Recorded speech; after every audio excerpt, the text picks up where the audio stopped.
அனைவருக்கும் வணக்கம். கடகராசினியர்களுக்கு நாடாறு காலம் காடாறு காலம் என வாழ்க்கையில் ஒரு பிடிப்பே இல்லாமல் தவித்து கொண்டிருக்கும் கடகராசினியர்களுக்கு நிகழ்ந்து கொண்டிருக்கும் ஜூன் மாதம் 14ஆம் தேதி முடிவதற்குள் ராஜயோக பலன்களாக எதிர்பாராத பல நன்மைகள் உங்களுடைய வாழ்வில் ஏற்பட இருக்கு. அந்த வகையில் கடகராசினியர்களுக்கு என்ன மாதிரியான நன்மைகள் எல்லாம் ஏற்பட இருக்கு, கிரகநிலைகளின் ரீதியாக அமையிருக்கும் சாதகங்கள் என்ன, பாதகங்கள் என்ன, மேலும் என்ன மாதிரியான முன்னேற்றங்கள் எல்லாம் ஏற்பட இருக்கு இந்த அடுத்த 14 நாட்களை பொறுத்தவரை கடகராசினியர்களுக்கு கிரகங்களுடைய சஞ்சார நிலைகள் என்ன என்று பார்க்கும்போது மேஷத்தில் சுக்கிரனும், ரிஷபத்தில் சூரியனும், புதன் பகவான், மிதுனத்தில் குரு பகவானும், கடகத்தில் செவ்வாய் நீச்சம் பெற்றும், சிம்மத்தில் கேதுவும், கும்பராசியில் சனியும் ராகுவும், மீனத்தில் இந்த சுக்கிர பகவான் தற்போது மேசராசியில் சஞ்சரிக்கிறார். இந்த கிரகங்களுடைய சஞ்சார நிலைகளின் காரணமாக கடகராசினியர்களுடைய வாழ்வில் குடும்ப சூழ்நிலை ரீதியாக உத்தியோகம், தொழில், வியாபாரம், கலைத்துறை,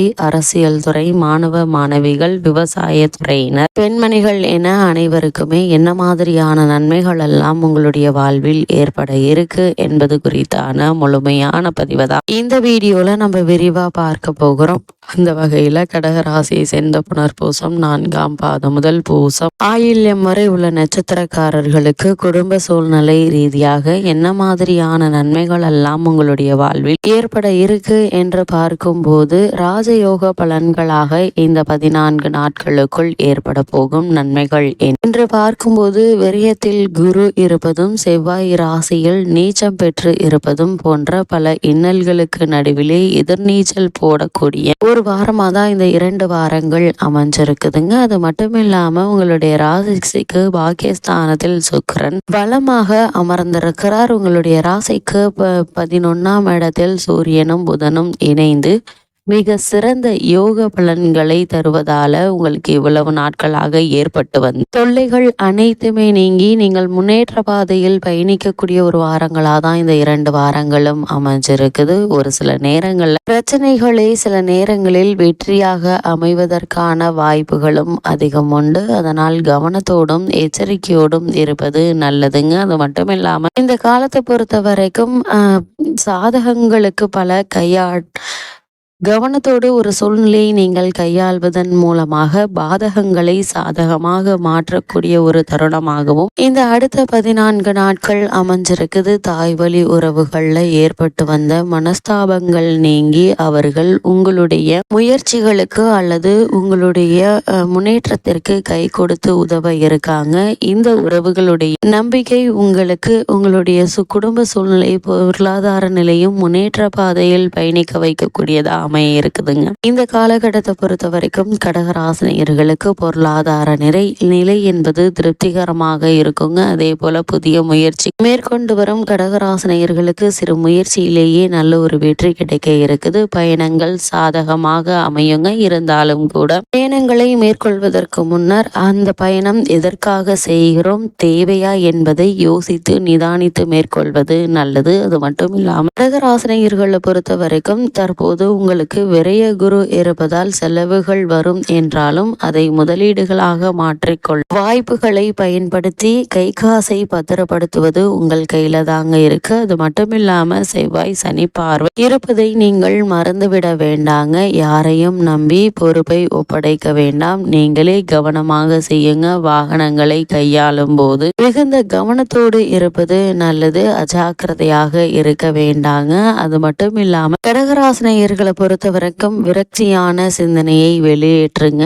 உங்களுடைய முன்னேற்ற பாதையில் பயணிப்பதற்கான முயற்சி என்னவோ அதற்கான முயற்சிகளை நீங்கள் மேற்கொள்ளும் போது நிச்சயம் வெற்றி கிடைக்கும் என்பதுல எந்த ஒரு சந்தேகமும் கிடையாது. அது மட்டும் இல்லாம கடகராசினியர்களை பொறுத்த வரைக்கும் இந்த அடுத்த 14 நாட்கள் முழுவதுமே ராஜயோக பலன்களாக மேலும் என்ன மாதிரியான நன்மைகள் எல்லாம் உங்களுடைய வாழ்வில் ஏற்பட இருக்கு என்று பார்க்கும்போது ஜென்ம ராசியில் செவ்வாய் நீச்சம் பெற்று சஞ்சரிக்கக்கூடிய இத்தருணங்கள் பிரேஸ்தானத்தில் குரு பகவான் நிலை கொண்டிருக்கிறாரு. சுக்கிரனும் அனுகூலமான நிலைக்கு மாறுகிறாருங்க. அது மட்டும் இல்லாம இந்த காலகட்டத்தை பொறுத்த வரைக்கும் இந்த ஜூன் மாதத்தினுடைய ஆரம்பத்திலிருந்தே திட்டமிட்டு செலவு செய்வது அவசியங்க. அஷ்டமஸ்தானத்தில் சனி ராகு இணைந்திருப்பதால் உடல் நலன்ல கவனமாக இருங்க. சிறு உடல் உபாதை என தோன்றினால் நாளும். உடனடியாக மருத்துவரை அணுக அவரது ஆலோசனைகளை பெறுவது மிகவும் அவசியங்க. கூடுமான வரையில் வெயிலில் அலைவதையும் பயணங்களை தவிர்ப்பதும் நல்லது. திருமண முயற்சிகள்ல கவனமாக இருப்பது நல்லதுங்க.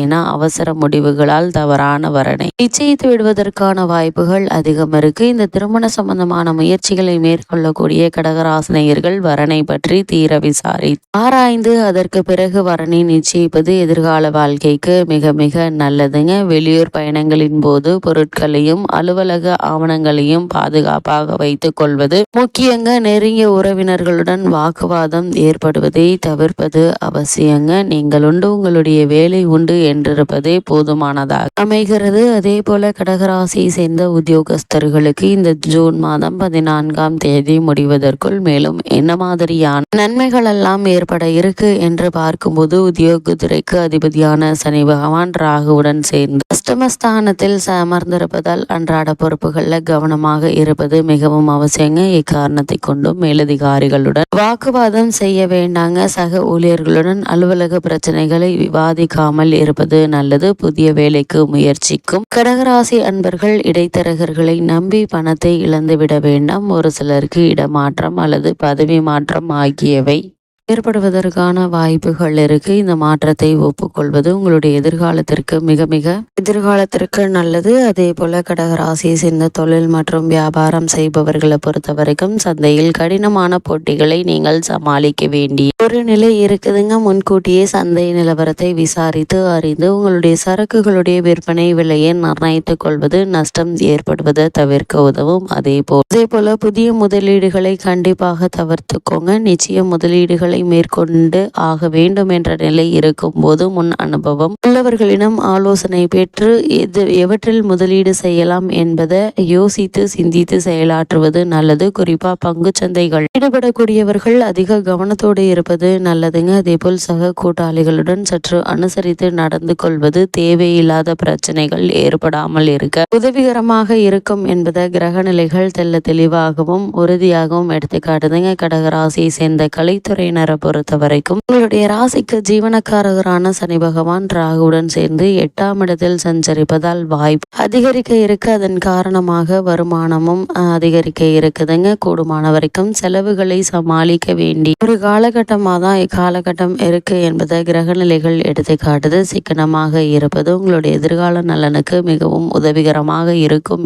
கிரகங்களுடைய சஞ்சார நிலைகள் மீண்டும் மீண்டும் அறிவுறுத்தது. அதே போல் கடகராசியை சேர்ந்த அரசியல் துறையினரை பொறுத்த வரைக்கும் அரசியல் துறையை தங்களுடைய அதிகாரத்தில் கொண்டுள்ள கிரகங்கள் உங்களுக்கு சாதகமாக இருப்பதால் கட்சியில் செல்வாக்கும் ஆதரவும் அதிகரிக்க இருக்கு. அதே போல மாணவ மாணவியை பொறுத்த வரைக்கும் கல்வித்துறையுடன் தொடர்புள்ள கிரகங்கள் ஓரளவு உங்களுக்கு அனுகூலமாக சஞ்சரிக்கின்றன. படிப்பில் ஆர்வம் அதிகரிக்க இருக்குது. புத்தகத்தை கையில் எடுத்தாலே உறக்கமும் சோர்வும் மேலிடுங்க. பிற மாணவர்களுடன் அளவுக்கு மீறி நெருங்கி பழக வேண்டாம். சகவாசதோ உங்களுடைய கல்வி முன்னேற்றத்தை பாதிக்குங்க. அதனால் கவனமாக இருப்பது நல்லது. அதேபோல் விவசாயத்துறையினர் பொறுத்த வரைக்கும் விவசாயத்துறையின் தொடர்புள்ள கிரகங்கள் இந்த 2 வாரங்கள் முழுவதும் அனுகூலமாக இருப்பதால் வயல் பணிகள் உழைப்பு அதிகமாக இருக்குங்க. இருந்தாலும் அதற்கேற்ற உங்களுக்கு ஊதியமும் கிடைக்க இருக்கு. பெண்மணிகளுக்கு இந்த 2 வாரங்கள்ல குடும்ப நிர்வாகத்தில் பிரச்சனைகள் எதுவும் ஏற்படுவதற்கான வாய்ப்புகள் இல்ல.